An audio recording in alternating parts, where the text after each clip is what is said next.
Hey everybody, how's it going? Welcome to NoDQ&A video right here on NoDQ.com, as well as the YouTube channel and NoDQ&A videos affiliate, ringsidenews.com. Got your questions, so let's get started here today with the first one from AKA Station. Hey Aaron, longtime viewer, first time asker from the Middle East. What will be the best scenario if Jeff Hardy returns to the WWE?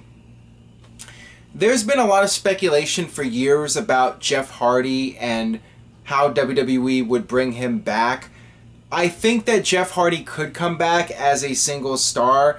He was doing really well towards the end of his WWE run as a singles competitor. He was fighting for the World Heavyweight title. He was in the main event match at SummerSlam in 2009, which I was at. That was his last pay-per-view match in WWE. Jeff Hardy went out on top in WWE, so he could come back and be a top star, I think, but I believe that if Jeff Hardy came back to WWE, WWE would want to market Jeff Hardy and Matt Hardy together as the Hardy Boys. And I got this question here from Paul.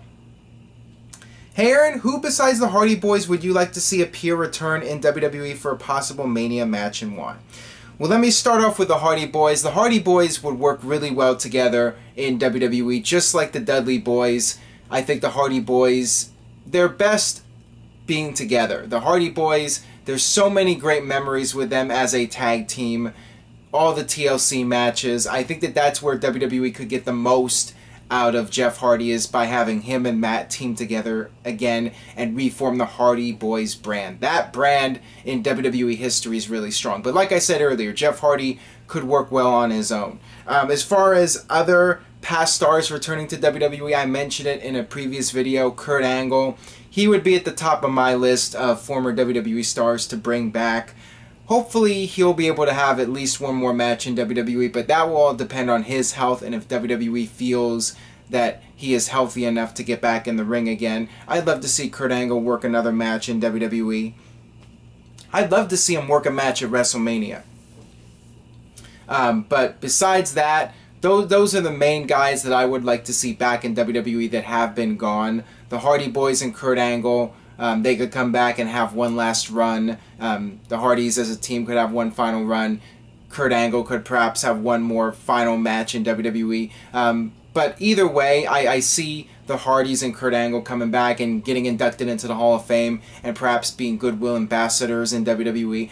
I would love to see them back in the company at some point. Alright, got this one here from Aubrey Wilson. Do you think Sami Zayn will return to NXT or the main roster, maybe at the Royal Rumble?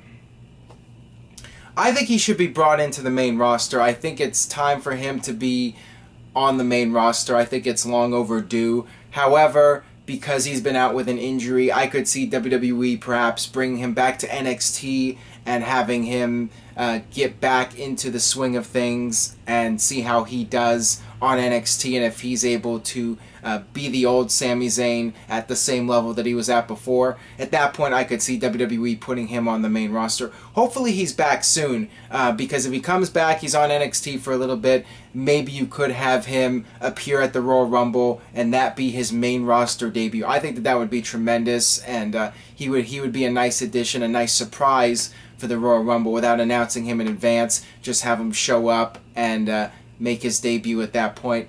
I think that that would be a great way to utilize him and to have him debut on the main roster. Alright, this one comes from Larry Arrowwood.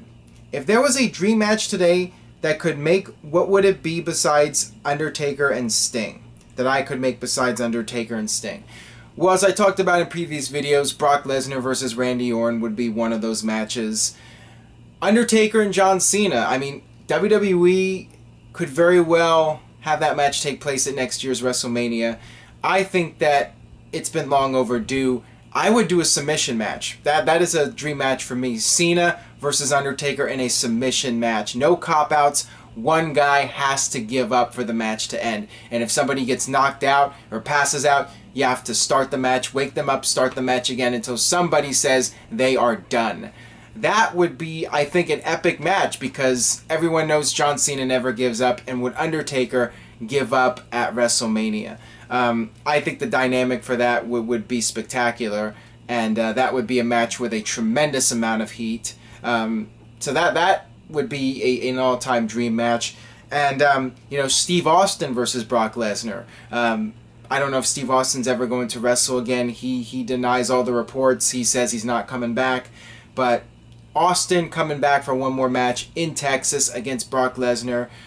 There's nothing bigger. That is probably the absolute biggest match that WWE could do at this point. Besides Rock versus Brock Lesnar, I think Austin coming back, everybody on the WWE roster, even more than Cena, I think Austin and Brock Lesnar would just tear the house down. Austin and Cena, too, would be another big dream match. Alright, this one comes from Oscar. Do you think Sheamus wins the WWE title next year simply because he'll be in the new Ninja Turtles movie and WWE loves free publicity? I could very well see WWE doing something like that, having Sheamus win the title just to capitalize on him being in the movie. That sounds like something that they would do. They feel that that's a justifiable reason for him to win the title, and no other good reason. To me, Sheamus as WWE Champion is not going to work. Sheamus has been stuck in that mid-card level for so long, and with his new look and the fans chanting, "You look stupid" in him, I just don't feel he's credible enough to be WWE Champion at this point. And I wouldn't have Rollins end his run to a Sheamus Money in the Bank cash-in. That's just my personal opinion. I would prefer Rollins lose to the next big star in WWE, whether it's Roman Reigns or somebody else that WWE's building up. And if you have nobody to build up, then just keep Rollins as champion and, you know, have him break CM Punk's record. WWE would be happy about that. No need for Rollins to lose the title unless it's to somebody who is a future star. And, you know, they could have done Sting, have Rollins lose to an all-time legend, but that did not happen. Certainly should not be losing to Kane, and I really don't feel Rollins should be losing to Sheamus. Alright, this one comes from RelTube. Hey Aaron, do you think RVD would be a great addition to the NXT roster? I think he could help put the younger talent over.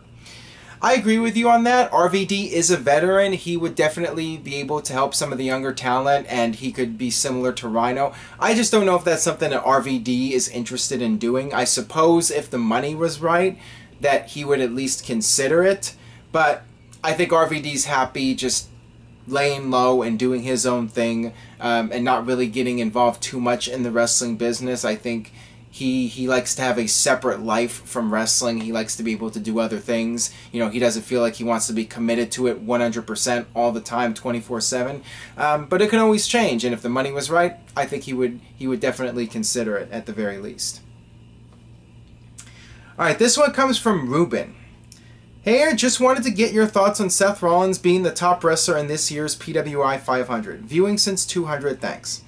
Well, I feel he definitely deserves it. Seth Rollins was the 2014 NoDQ.com Superstar of the Year, and I think there's a very good chance he will be voted as the 2015 Superstar of the Year, so it's no surprise to me that he would get other awards like the PWI Award, which is very prestigious, and he's won various year-end polls on other media outlets. Seth Rollins, he has been the top guy in WWE, not just being WWE champion, but night in and night out having the best performances and stealing the show. Seth Rollins has really, I think, exceeded everyone's expectations. When he was part of the Shield, everyone thought he was going to be at the bottom of the three guys in terms of long-term star power in the company. But he rose up. He became the top guy, and he has risen above both Dean Ambrose and Roman Reigns. He really took the ball and he ran with it fast and hard. And Seth Rollins, I mean, I cannot say anything more positive about the guy. He is just a tremendous asset to the company. So yeah, he absolutely deserves to be the top wrestler in that poll, or whatever they do if they just come up with their own list. Alright, this one comes from Paul. Do you think we'll ever see RVD back in a WWE ring? Well, I just talked about RVD a few minutes ago. Once again, I think it depends on the money. If the money is right and the timing is right, I could see RVD coming back and having another run. Clearly, he doesn't want to be around full time. He enjoys doing his own thing and coming back and having part-time runs and maybe working for a couple months and then going back home and just laying low. You know, he wants to chill. He's RVD after all. But yeah, if the money is right, I could see him coming back and having another run in WWE. I mean, it's always guaranteed that he's going to come back and be over with the fans and get a great pop. And, you know, he'll do whatever they want him to do as long as he gets paid the big bucks. Alright, this one comes from Codebreaker. Do you think Finn Balor could be the next face of the company instead of Roman Reigns? I can see him being the next John Cena.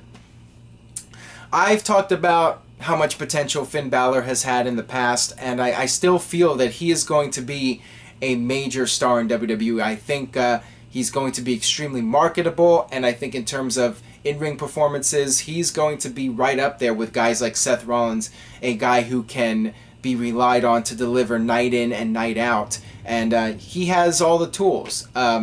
I don't know if he's going to end up being the best talker in the world, but with more experience and more time, he could end up being great at that too. You know, he's continuing to progress and evolve his character. I definitely see Finn Balor as being a major star. The only thing he's got against him is the size, but in every other category, I mean, he's definitely an A. And he could very well end up being an A-plus player in WWE. You know, if he stays healthy and he stays reliable, you know, he's going to be a major star, no doubt about it. Alright, that'll wrap it up for this edition of NoDQ&A video. Thanks as always for watching. Stay tuned to NoDQ.com for the very latest in the world of WWE, TNA, and the Indies. And on that note, I will see you guys next time for more.